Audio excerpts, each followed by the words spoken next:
more jobs in 2 years than any administration has created in the first 4 years. And I think all this matters. It's no accident. It means our economic plan is working. And when I took office, the recovery and the economy there was no recovery and the economy was reeling. And 18 million people were unemployed on unemployment insurance compared to less than 2 million today. Unemployment was 6.3%, and nonpartisan Congressional Budget Office predicted it wouldn't get below 4% until 2026. Because of our economic plan, unemployment has been below 4% for 14 straight months since January 2022. Last month, the unemployment rate remained near the lowest level in 50 years. 50 years. And that's really good news. People who are staying out of the job market, this is particularly good news, are now getting back into the job market. They're coming off the sidelines. They're getting back into the job market. The share of working age folks who are in the labor force is higher than it's been any time since 2008. That was one of the big predictors everybody was looking at. Tomorrow, it'll be 2 years since I signed the American Rescue Plan into law. It led to the fastest recovery of any major economy in the world. It laid the foundation for the progress we've been seeing and we see today. Record new business applications, more Americans with health care coverage than ever, including more than 14 million Americans saving $800 a year on their health insurance. Unprecedented tax relief for nearly 40 million families with 65 million children, thanks to the child tax credit, which cut child poverty in half. And since we passed the CHIPS and Science Act and the Bipartisan Infrastructure Law and the Inflation Reduction Act, we've seen companies commit more than $300 billion. Companies from around the world commit more than $300 billion to invest in future manufacturing and innovation here in America, creating jobs. We're going to invest in America again. We're going to make it in America again, and the federal government's going to buy America. That's been my economic vision. But what does this progress really mean for families trying to get by? I'll tell you, it means more people with good jobs and the dignity and security that comes with a paycheck. And while we still have more to do, and there may be setbacks along the way, inflation is now down 30% from what it was this summer. Gas prices are down more than $1.50 since their peak. At the same time, take-home pay for workers has gone up, especially for lower, and this is important in my view, especially for lower and middle income workers. This all adds up to just a little bit, I know you're tired of hearing me say breathing room, but I think that's how people think about it, a little more breathing room for working families. And today's job numbers is clear. Our economy is moving in the right direction. Yesterday, I went down to a hall in Philadelphia to lay out my budget and outlines of my budget with bills on the progress we made growing an economy from the middle and the bottom up and not the top down. It's a plan that keeps investing in American manufacturing, innovation, and creates more good-paying jobs that don't require a college degree. It protects, strengthens Medicare, Social Security, two bedrock programs Americans have been paying into for every paycheck they've earned since they've been a kid. And we're paying for these investments. We're paying for it all. My plan, after it's all said and done, is going to cut the deficit nearly $3 trillion over the next 10 years, the plan I've submitted. And by making the wealthy and corporations just begin to pay their fair share. You know, when we talked about 28% tax rate, Ronald Reagan was 28% tax rate. You know, that wacko liberal guy, you know.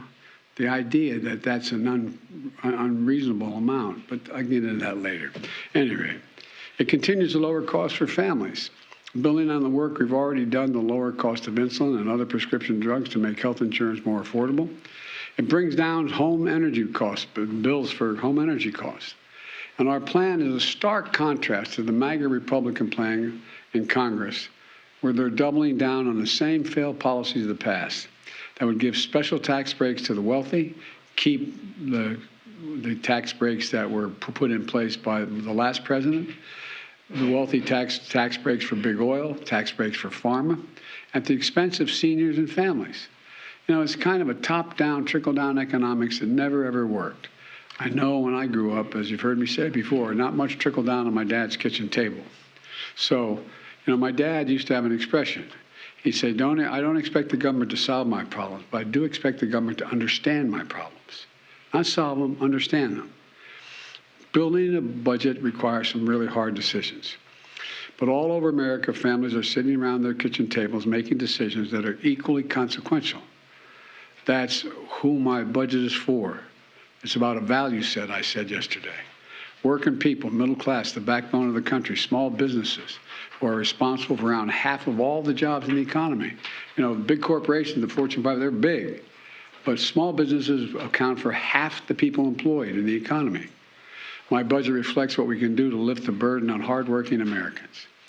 Today's news tells us that thanks to our efforts, 12 million more Americans have jobs. The job is about a lot more than a paycheck, as I said. It's about dignity. It's about your family's dignity.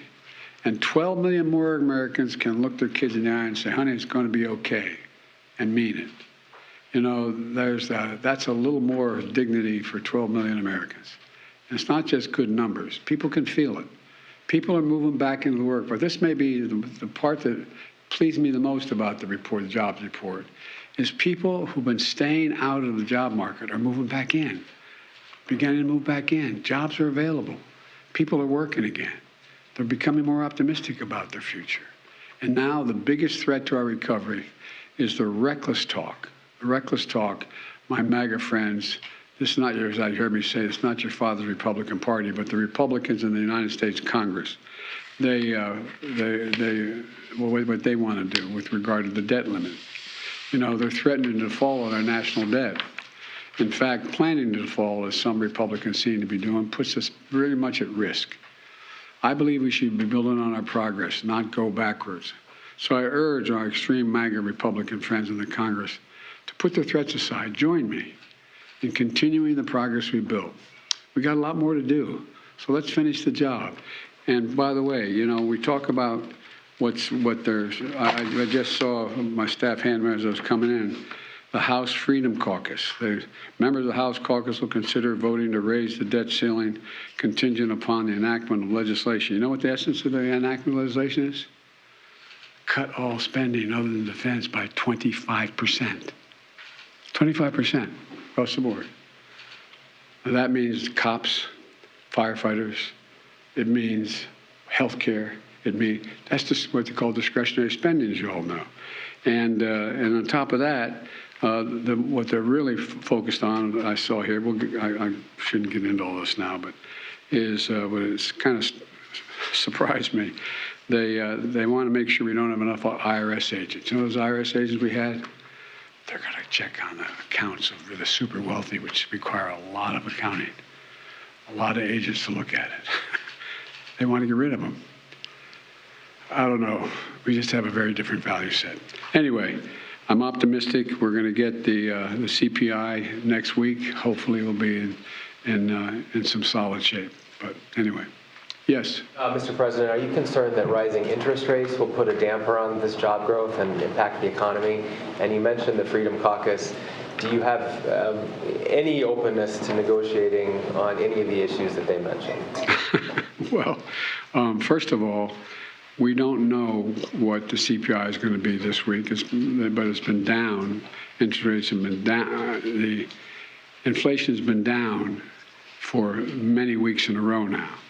And I said we're going to see blips going up, but I feel confident that we're headed in the right direction. And there's a lot of talk about what the Fed will do and not do. We'll see. We'll see what the Fed will do. But we'll see what the CPI is. I guess it's Tuesday or Monday, Tuesday, Wednesday. Next week is coming out. The idea that I'm going to agree that we start to figure out where we cut 25% across the board. By the way, their entire program does not lower the deficit one single penny. They're keeping, if what they say they mean, if they're going to keep the tax cuts from the last president, number one, almost $2 trillion, if they're going to, in fact, no additional taxes on the wealthy, matter of fact, reducing taxes. And in addition to that, on top of that, they're going to say we have to cut 25% of every program across the board. I don't know what there's much to negotiate on. But I'm prepared. I told the Speaker, as soon as he's ready to lay out his budget, I'm willing to sit down. And now I'm hearing things like, well, we're not going to have our budget till April or May, maybe even June. All this talk pushing me to get my budget done. I said I'd have it done by the 9th. I had it done by the 9th. I handed it to you guys. I handed it to them. Why all of a sudden can't they get it done in March or maybe even April, or maybe even May? I mean, I don't know. It doesn't sound like they're on the level yet. So thank you very much. Thank you, everyone. What are your thoughts on Saudi Arabia and Iran reestablishing diplomatic relations, sir?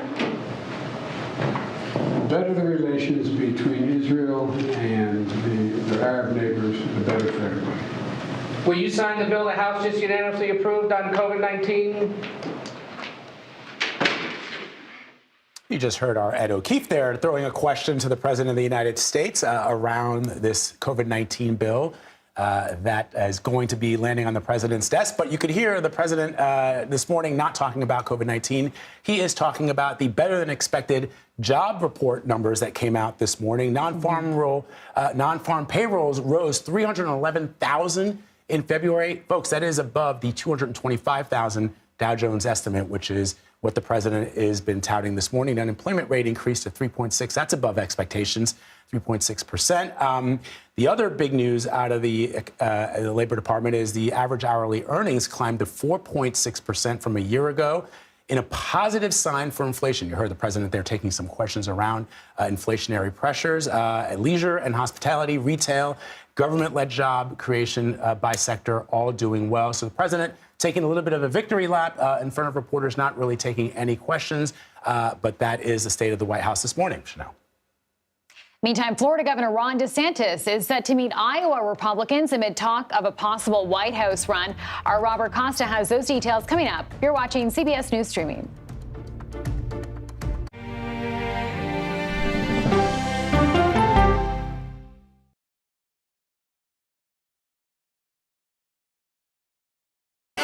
Hey there, welcome to The Uplift. I thought she was